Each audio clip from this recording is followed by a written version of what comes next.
I want to begin by acknowledging the profound loss at the center of why we're here today. On January 17th, 2026, three men, Douglas Kraft, Robert Kraft, and James Puchin, traveled to Central Florida to attend a car show. They should have returned home to their families. However, instead, their loved ones are grieving an unimaginable tragedy. On behalf of the Ninth Circuit State Attorney's Office, we extend our deepest condolences to the families of Mr. Puchin and the Kraft brothers. We recognize that no legal process can undo what has been taken from them. However, we remain committed to honoring their lives through a process that is thorough, lawful, and resolute.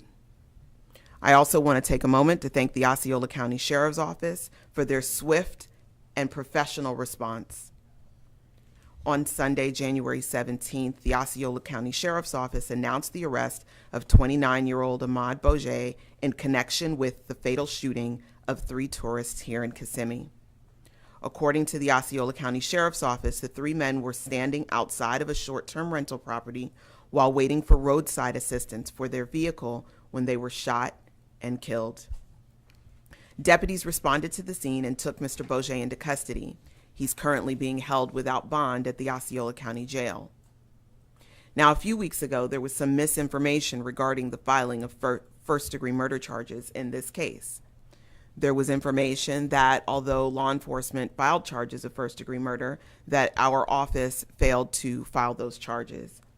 It's important that the media and the public through the media understand how the filing of first-degree murder charges works under Florida law. In a capital eligible case, prosecutors are not permitted to file first-degree murder charges until the case has been presented to a grand jury and an indictment is returned. That is a statutory requirement and not a policy decision. A grand jury is made up of members of the community who hear evidence presented by prosecutors and determine whether probable cause exists to formally charge the accused with a capital offense. In the period between arrest and grand jury review, the law allows prosecutors to file what are commonly referred to as holding charges. Those charges serve a specific procedural purpose. They ensure the accused remains lawfully in custody within the required timeframes while the evidence is finalized and presented to the grand jury. Holding charges are about preserving public safety as well as protecting the integrity of the prosecution, and they do not later limit our filing decisions. A grand jury has now convened in this matter, and after reviewing the evidence presented, the grand jury has returned indictments charging Ahmaud Bourget with 3 counts of first-degree murder in the death of Mr. Douglas Kraft, Mr. Robert Kraft, and Mr. James Puchin. Now that that indictment has been returned, the case will be considered by the prosecutor as to whether or not that case should be turned over to our capital case review panel.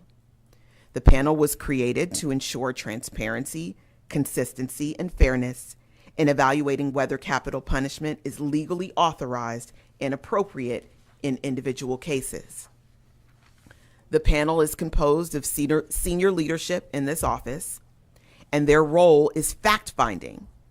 It reviews the law and the evidence in depth and makes a recommendation as to whether or not the death penalty is the appropriate resolution in any case.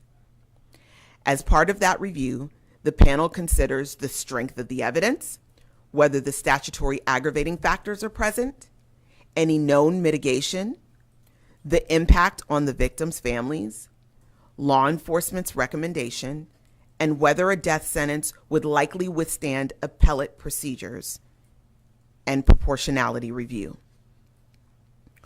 Arbitrary or impermissible factors such as race, religion, gender, or economic status play no role in this determination. If the decision is made to seek capital punishment, a formal notice of intent to seek death is filed in accordance with Florida law. That is the process. It's careful, it's structured, and it reflects the gravity of seeking the ultimate punishment under the law. There have been questions raised regarding Mr. Bourget's competency to proceed. When competency is placed at issue, the court, not the prosecution, orders independent evaluations by qualified mental health experts. The legal question is specific: whether the accused has the present ability to understand the proceedings and assist in his defense. This is a constitutional safeguard.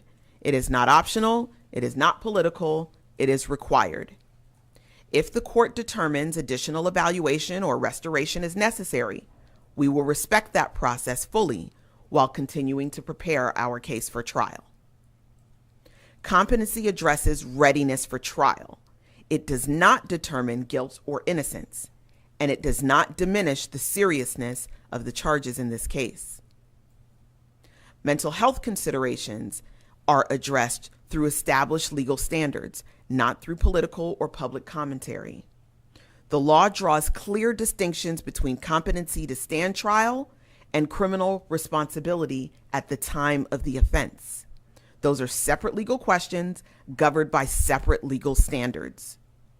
Our responsibility is to apply the law faithfully, present the evidence, and allow the court to make the determinations required under Florida law. Public safety, due process, and justice for victims are not competing priorities. The legal system is designed to balance them. We will follow that framework carefully and deliberately. 3 men lost their lives in our community. Our commitment is to their families, to the integrity of this prosecution, and to the safety of everyone who visits us here in the Ninth Circuit. Violent crime will be met with accountability, and that accountability must be achieved lawfully and in a manner that withstands review at every level.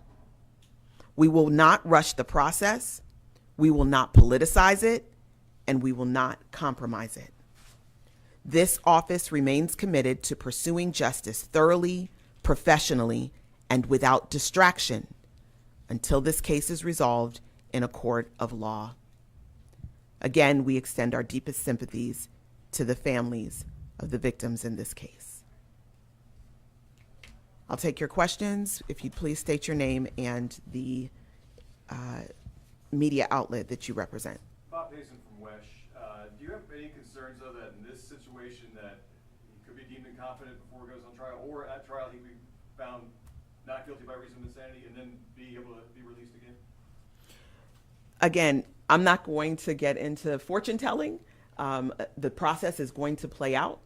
Our office is going to do its part to follow the law and respond appropriately to any challenges that may take place. Mike Valenti, News 6, just to piggyback off that, he has a competency hearing April 20th. If a judge has deemed him incompetent, how does your office proceed from there? So our office will then allow the process to take place. We will continue to prepare our case for trial. It's important, again, to understand that competency and criminal responsibility are 2 separate issues. So just because someone is found incompetent doesn't mean that they won't eventually have their case taken to trial. So in the event that he is found to be incompetent, then our office will continue to prepare our case for trial. We will, of course, argue that he is, in fact, a danger to the community and he should remain in custody until such time that he is deemed competent to stand trial. Do you have any concerns about the fact that in the report, it basically said that he stopped taking his medication because of the fact that he couldn't afford them? And not so much concerns, but how would you guys handle that? Does that add responsibility to him, even though he might have been competent at the time, the fact that he stopped taking his medication? Those are decisions to be made by mental health experts. That is not a legal decision to be made, and whatever the mental health experts report to the court, then we will deal with that as it comes. Sabrina Majority, Channel 9. Can you share where in the evaluation process he is now? Has there been 1 or 2 evaluations, and how does that play into the competency hearing that's coming up? No, I don't have that information. I know that the hearing is scheduled for April. So before that time, there will have to be evaluations that take place. Once our office receives that evaluation, we will determine the next steps. But what will likely happen is that we will also have an evaluation done independently so that we can address any issues that there may be with the evaluation done by the defense. Cristobal Reyes from the Orlando Sentinel. How does him not taking his medication factor into whether the death penalty is pursued, or does it at all? Again, that is a process that will be determined by the capital case review panel, and that may be a consideration that they take into their process as it comes to mitigators, but I can't tell you how it will play. I'm certain that if that is the case and that's established, that it will be considered. Has your office spoken to the families of the victims since the indictment was returned? That meeting is scheduled to take place today. Was the indictment yesterday? No, it happened this morning. This morning. If I could, switching gears a little bit to the incident we had at the Walmart in Point Siena, can you talk about where your office's involvement is in that right now? I know FELE is investigating the shooting with the deputies, but where do you stand in that right now, and from what you've seen and what you've gotten from the deputies? Yeah, thank you for that question. So essentially what happens is anytime there is an officer involved critical incident like a shooting, our office is contacted. The Florida Department of Law Enforcement is contacted. They do the first investigation. Once they've completed their investigation, they turn that over to our office. We review that investigation and supplement if necessary, and then we provide a memorandum on how the case will proceed. And at this point, you guys haven't gotten No. Any, just from seeing what you've seen in the public sphere, any impressions? Oh, I'm not going to give impressions. Our duty is to follow the law, and we use the facts to see how they fit into the law, and we make decisions based on that. All right, thank you.